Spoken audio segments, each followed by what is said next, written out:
ইরানের সর্বোচ্চ নেতা আয়াতুল্লাহ আলী খামেনি আপাতত জনসমক্ষে নেই। পশ্চিমা গণমাধ্যমের দাবি মতে তাকে তেহরানের উত্তর পূর্বের লাভিজান অঞ্চলের একটি সুরক্ষিত আন্ডারগ্রাউন্ড বাংকারে সরিয়ে নেওয়া হয়েছে।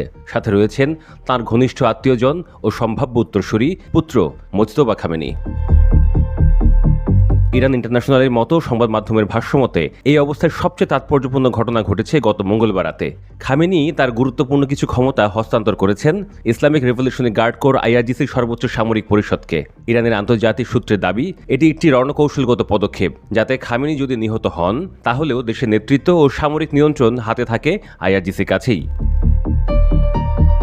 এর আগে যুক্তরাষ্ট্রের প্রেসিডেন্ট ডোনাল্ড ট্রাম্প ট্রুথ সোশ্যালে একটি বিস্ফোরক পোস্ট করে বলেন, আমরা জানি খামেনি কোথায় লুকিয়ে আছেন, তিনি আমাদের টার্গেটেই রয়েছেন, তবে এখনই তাকে হত্যা করব না, কিন্তু ধৈর্যের বাঁধ ভাঙছে।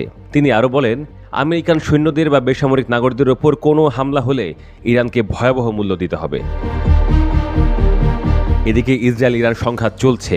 ইসরায়েলের বিমান হামলায় এরই মধ্যে ইরানের বহু উচ্চপদস্থ সামরিক কর্মকর্তা নিহত হয়েছেন। ইসরায়েলের প্রধানমন্ত্রী বেনিয়ামিন নেতানিয়াহু স্পষ্টভাবে বলেছেন, খামেনিকে হত্যা করলে সংঘাত শেষ হবে। এক টেলিভিশন সাক্ষাৎকারে তিনি জানান, এটি সংঘাত বাড়াবে না, বরং শেষ করে দেবে।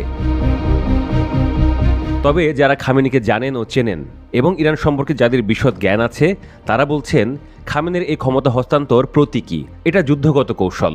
এর মানে হলো অনেক ক্ষেত্রে আইআরজিসি এখন আরও তাৎক্ষণিক ব্যবস্থা নিতে পারবে।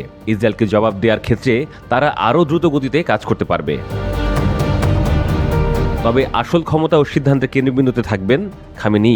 তিনি এখন ইরানের ভাগ্যের চূড়ান্ত নির্ধারক। তার হাতেই আসল চাবিকাঠি। খামেনি আছে এবং সদর্পে বহাল তবিয়তেই আছেন।